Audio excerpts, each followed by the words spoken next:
வணக்கம். இன்றைக்கி நம்ம என்ன பார்க்க போகிறோன்னா எம்பிஆர் 606 நெல் ரகத்தை பற்றி தான் பார்க்க போகிறோம். வீடியோ முழுமையாக பாருங்கள். பிடிச்சிருந்தால் லைக் பண்ணுங்கள், ஷேர் பண்ணுங்கள், சப்ஸ்கிரைப் பண்ணுங்கள். இந்த எம்பிஆர் 606 நெல் ரகம் மகேந்திரா சீட்ஸோடது. இதுக்கு முன்னாடி எம்பிஆர் 404 நெல் ரகத்துலேருந்து தான் எம்பிஆர் 606 மேலாண்மை பண்ணி எடுத்திருக்காங்க. இந்த எம்பிஆர் 606 நெல் ரகம் சன்ன நெல் ரகத்தை சேர்ந்தது. இது 4 பருவத்துக்குமே இந்த நெல் ரகத்தை நம்ம பயன்படுத்தலாம். இதில் ப்ளஸ் என்னன்னா, இது குறுகிய காலம் 100 நாள் தான்.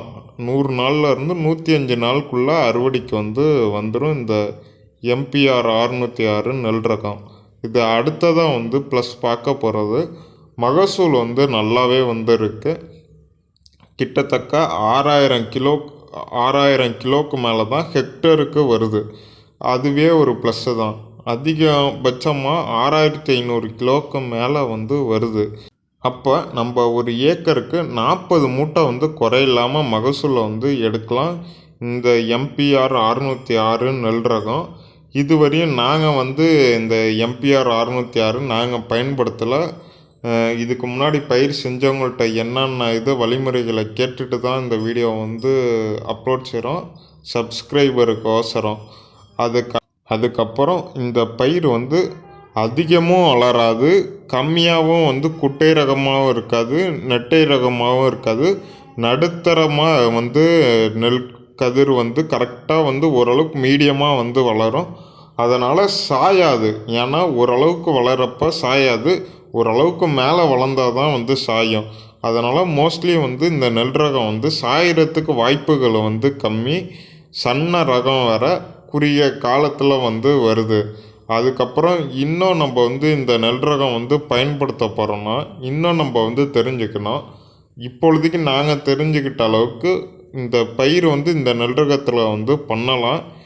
ஏன்னா கம்மியான நாள் அதுக்கு அடுத்ததாக தண்ணி சப்போஸ் குருவைக்கு அதிக பேர்த்துக்கு கடைசியில் பத்தாமல் போகும். அதுக்கு வயது கம்மியாக இருக்கிறதுனால இது பரவாயில்ல, சன்ன ரகமாக இருக்குது. மகசூலை மெயினாக பார்க்குறப்ப ஒரு ஏக்கருக்கு 40 மூட்டை குறையில்லாமல் வருதுனால நல்ல நெல் ரகமாக தான் குருவைக்கு பார்க்கப்படுது. நம்ம சம்பாக்க எப்பொழுதும் வேறு நெல் ரகம் தான் பயன்படுத்துவோம். இதை குருவை நெல் ரகத்தை நம்ம குறுகிய கால பயிரை நம்ம பண்ண மாட்டோம். அதுக்கு அடுத்ததாக பார்க்குறப்ப இதில் பூச்சி தாக்குதல், இலை சுருட்டு புழு, தண்டு தொலைப்பான், புகையான் இது மாதிரிலாம் வரத்துக்கு வாய்ப்புகள் இருக்கலாம். கால சூழ்நிலையை பொறுத்து தான் இருக்குது. நம்ம வராதுன்னு சொல்ல முடியாது, 100% வரும்னு சொல்ல முடியாது. ஏன்னா அங்கே அந்த ஏரியாவோட கிளைமேட்டை பொறுத்து தான் இருக்க ஒழிய இது நம்ம வரவே வராதுன்னு கன்ஃபார்ம் பண்ணி சொல்ல முடியாது. வரலாம், சிறிதளவு பாதிப்பு இருக்கலாம். அதுக்குள்ளே நம்ம மருந்து அடிச்சுக்கிற மாதிரி தான் வரும். அதே மாதிரி தான் ADT 54 இலை சுருட்டு புழுலாம் வராதுன்னு எதிர்பார்த்தோம். அது வந்தது. எப்படின்னா பக்கத்தில் உள்ள ஃபீல்டில் இலை சுருட்டு புழுவோ தண்டு தொலைப்பானோ இருந்ததுன்னா கண்டிப்பாக பக்கத்து ஃபீல்டேனா கண்டிப்பாக 90% வரத்துக்கு வாய்ப்புகள் இருக்குது. அப்படி தான் இந்த வாட்டி எங்களுக்கும் ADT 54 இலை சுருட்டு புழுவும் சரி, தண்டு தொலைப்பானும் சரி வந்ததுக்கு காரணமே தனியாக ஒரு ஃபீல்டு இருக்குது. அப்படி வந்ததுன்னா சரி பாதிப்பு இருக்குன்னு நம்ம சொல்லலாம். எந்த பயிருமே தனியாக இருந்தால் கொஞ்சம் தெரிஞ்சுக்கும். இந்த பயிரில் பாதிப்பு வருது வரலான்ட்டு அந்த கால சூழ்நிலை தெரிஞ்சுக்கும். சப்போஸ் பக்கத்து வயலில் வேறு நெல் ரகம் இருக்குது வந்துருச்சுன்னா கண்டிப்பாக உங்கள் வயலுக்கும் வரத்துக்கு வாய்ப்புகள் அதிகமாக இருக்குது. அதுக்கு தகுந்த மாதிரி நம்ம மருந்து அடிச்சுக்கணும் என்றைக்கும். அப்படி மருந்து அடிக்கணும்னா இப்போ இலை சுருட்டு புழு மட்டும் இருக்குன்னா கராத்தே மருந்து அடிக்கலாம். அதுக்கு அடுத்ததாக தண்டு தொலைப்பானை இருக்குது அப்படின்னா மெட்டடோர் அடிக்கலாம். அதுக்கு அடுத்ததாக கோரோஜன் அடிக்கலாம், டெலிகேட் அடிக்கலாம், தக்குமி அடிக்கலாம். இது மாதிரி ஈஸியாக மருந்துகள்லாம் இருக்குது.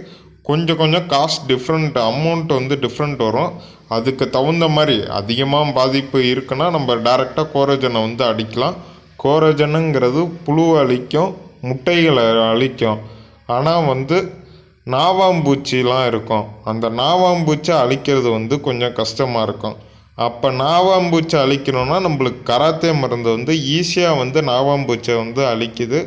அது தகுந்த மாதிரி வந்து பயிர் பண்ணுங்கள். இந்த நெல் ரகத்தை பொறுத்தளவு என்னை பொறுத்தளவு இதில் பெஸ்ட்டு நன்மையாக பார்க்க போகிறது மகசூலை தான் நான் வந்து பார்க்குறேன். ஏன்னா சன்ன ரகத்தில் ஒரு ஏக்கருக்கு 40 மூட்டைங்கிறது பெருசு. அதே வந்து நாங்கள் குண்டு நெல்லை வந்து ஒரு 38 மூட்டை வந்து வரையும் எடுத்திருக்கதா நேர்லேயே வந்து பார்த்துருக்கோம். நாங்கள் வந்து ஒரு சில இதில் வந்து மோசமான காட்டிலே ஒரு 34 மூட்டை 33 மூட்டை நாங்கள் வந்து எடுத்திருக்கோம். ஓரளவுக்கு நல்ல காட்டிலே ஒரு 38 மூட்டை குறையில்லாமல் எடுத்திருக்காங்க குண்டு நெல்லை. இது சன்ன ரகத்தில் 40 மூட்டை மகசூல் வர்றதுங்கிறது பெருசுங்க. பார்த்து இன்னும் 4 பேர்த்துக்கிட்ட வந்து தெரிஞ்சு கேட்டு வந்து இந்த நெல் ரகத்தை பயிர் செய்கிறவங்க பயிர் செய்யுங்க. என்னை பொறுத்தளவு இதில் நன்மைன்னு நான் பார்க்குறது மகசூல் தான்.